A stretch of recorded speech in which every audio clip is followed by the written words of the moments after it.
Very happy to be here at PGC London to kick off 2023. I've met so many industry friends. It's made my day so happy. I'm Chloe. I'm VP of Publisher Growth at Adverty. So Adverty is a leading in-game advertising technology platform that integrate brands into your games seamlessly. So what does that mean for my role? I get to work with top publishers in the world on their monetization strategy in a non-traditional and creative way. So that makes me the lucky one. Today, we're going to talk about brands and gaming. It's not a new topic. I bumped into an old colleague today that I worked with like 10 years ago.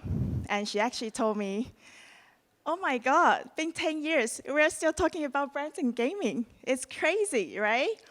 I've been on the mobile in the mobile ad tech industry for 10 years now, on both demand and supply side. I've heard developers telling me, oh, I wish I see more brand ads in my games. And on the other side, I've heard brand advertisers telling me, well, I really want to invest more in gaming, but how do I do it? So today we're gonna tell you more about that. So there are so many discussions about how to bridge the gap. As you can see, there's a gap. So for brand advertisers and for gaming developers, sounds like we all want the same thing, but we definitely are standing on the both sides, right? It's not a new topic. We've been talking about this. Well, I've been in this industry for 10 years.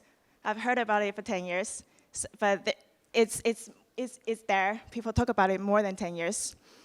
But this year, 2023, is going to be a different year. We're not just going to talk about it. We're going to see this happen in front of us, the gap smaller for two sides to be in the middle. And I'm saying this based on two things. The first one is the reach. So there's 8 million people population in the world. There's 3.2 billion gamers. And majority of them are playing mobile games, right? And half of them are women. They are everyone around us. They are our family. They are our friends.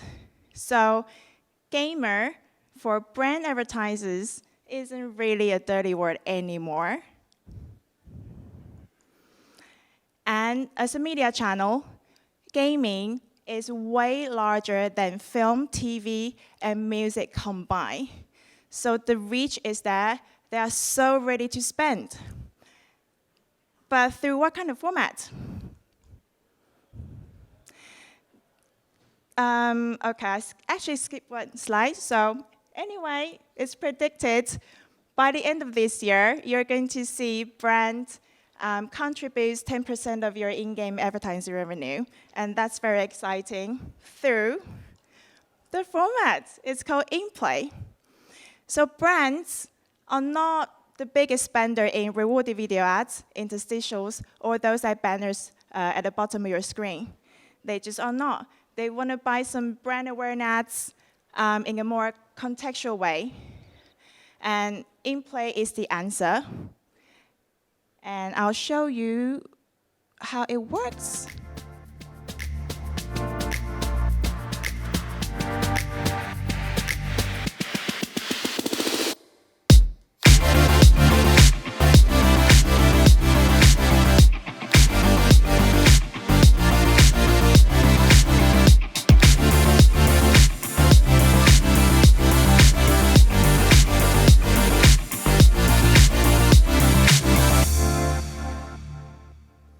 So that's in play, non-intrusive, engaging, literally bring real-world ads into a virtual world.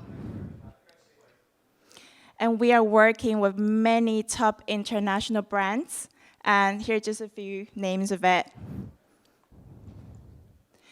So brands are now in play. What does that mean for you as a gaming studio? It brings results for you because brands are now in play, and let's talk about some numbers. Monday off, They are the largest gaming studio in South Korea. They specialize in hyper-casual titles. And as a hyper-casual studio, they understand the importance of player retention rate. So when they first tested in play, player retention is the main KPI. We were not even talking about revenue. But icing on the cake, they saw 6% advertising revenue uplift. They tested a few more other titles. And now, in-play is in their main existing monetization stack. So for all their new release titles, you see in-play. Another one, Do Dreams. Do Dreams have this car battle game, and they have different kind of stadium scenes. Before they use in-play, they already had the billboard there, and they placed fake ads just to make the stadium look more realistic. And with in-play, they're able to just deliver real ads and monetize their players at the same time. Another one, Sulake. I like this game, I'm so addicted to it, because you can spend it in the game 30 minutes, an hour, and that's the power, the potential of it, because the game session length is so long. And with them, they've got all the data, so they know their players are spending most of the time at the lobby. So they have 5 billboards in there. So if you count one billboard shows one ad within 20 seconds, then that's how many hundreds of additional ad requests just per session, right? So the potential is there. And because of that, in-play is now driving 15% of their total revenue every month consistently. So that can be you. And it works for every games. Works really well for sports and racing, because for this type of game, you probably already have billboards in the game scenes with fake ads. So simply replace them with in-play, and then you can show real ads and start making money. It works really well for action and shooters. Usually, we have like street scenes, and again, you want to make the game scenes look more realistic, so you have fake billboards with fake ads. But with in-play, you're actually showing real ads. So your player might see Mercedes or McDonald's ads at the bus station, and then when they play the game, they see that again. So for advertisers, it's amazing. It drives brand awareness. And it works really, really well for hyper-casual titles. This genre really makes me really excited about in-play, because there might not be any existing billboards in the game, but that's how you can make your creativity run wild, right? As long as there's space there, you can create a billboard, or like the magic finger here, second from the right, you can just place a billboard on the box. It works.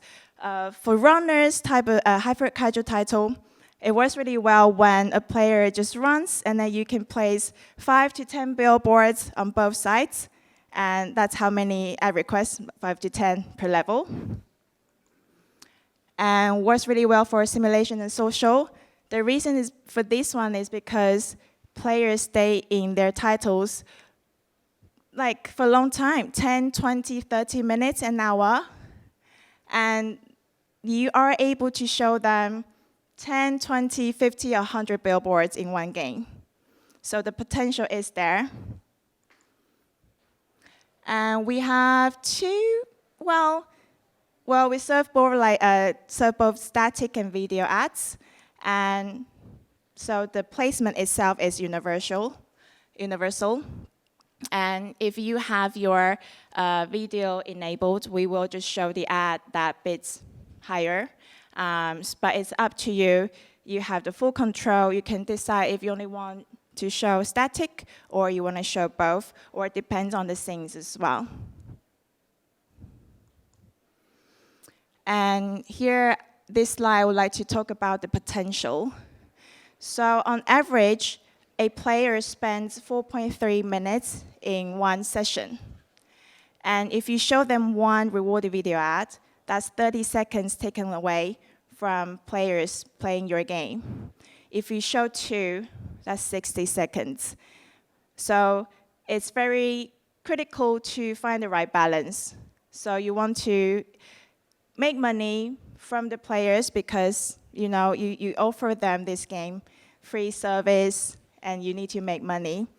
But also you don't want to upset them, right? You don't want to show them too many ads, and then it's going to affect your store rating. So my proposal is to mix it up. Put some in-play ads in there, because it doesn't matter if you show them one ad, 100, or even 500, it still doesn't take any gameplay time away. And you made them happy, and then you are making yourself happy. It's a win-win situation. And here's a recap of the points that why I am personally passionate about in-play. It's very engaging, non-intrusive, immersive. It makes the game scene look more realistic. It monetizes 100% of the gameplay time.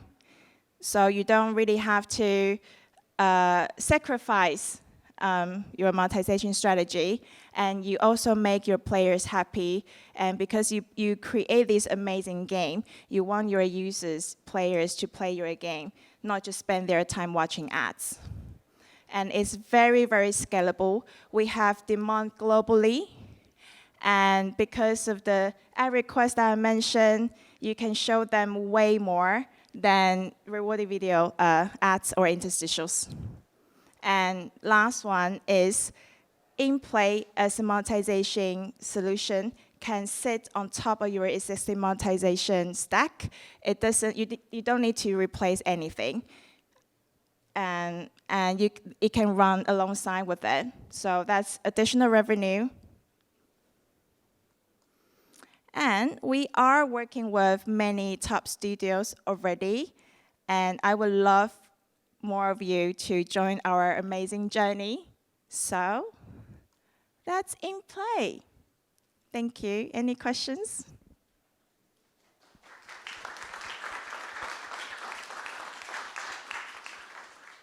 We've got time for a question or two if anyone's got anything they want to ask.